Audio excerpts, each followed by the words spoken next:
আমেরিকাতে এখন এই নিয়ে অনেক আলোচনা চলছে আর চিন্তাও হয়েছে অনেকে। ড্যানিয়েল গোলেমান, যিনি খুব নামকরা psychologist and writer, he was the one who কয়েন্ড the term EQ, emotional intelligence. একসময় খুব ওইটা নিয়ে খুব কথা হয়েছিল। His latest book is on focus, on concentration. উনি বলছেন, আমি গত কয়েক বছর ধরে লক্ষ্য করছি পেরেন্টস, টিচার্স, কর্পোরেট যারা হায়ার করে, এইচআর এর লোক, এবং young people, students also, all of them are coming forward and talking to me about a crisis of concentration, a crisis in focus.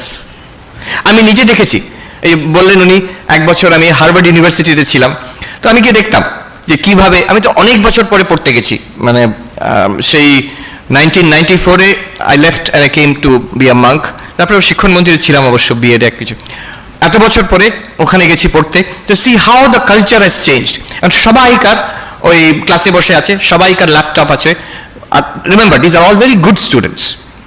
So professor is teaching and আমি লক্ষ্য করলাম, আমি গ্যালারির পেছন দিকে ওপরে বসতাম, তো ছেলেমেয়েরা পড়ছে যখন, they are listening to the professor, then they are looking at the laptop, ওই কিছু একটা সার্চ করছে, যেটা উনি বলেছেন সেটা সার্চ করলো, সার্চ করে ওখান থেকে আরেকটা জায়গায় গেল, আরেকটা জায়গা থেকে আরেকটা জায়গায় গেল, কিছুক্ষণ ওদিক সে ঘুরে টুরে এসে আবার কি বলছেন শুনলো, সে প্রফেসর কিন্তু বলে যাচ্ছেন, মাঝখানে পুরো গ্যাপটা পুরো মিস হয়ে গেল কি বলছেন। This is a new phenomenon called intermittent attention. Intermittent attention মানে অ্যাটেনশন দিচ্ছে না তা নয়, দিচ্ছে, আবার একটু ফোনটা দেখলো, আবার শুনলো, আবার একটু ফোনটা দেখলো, আবার শুনলো,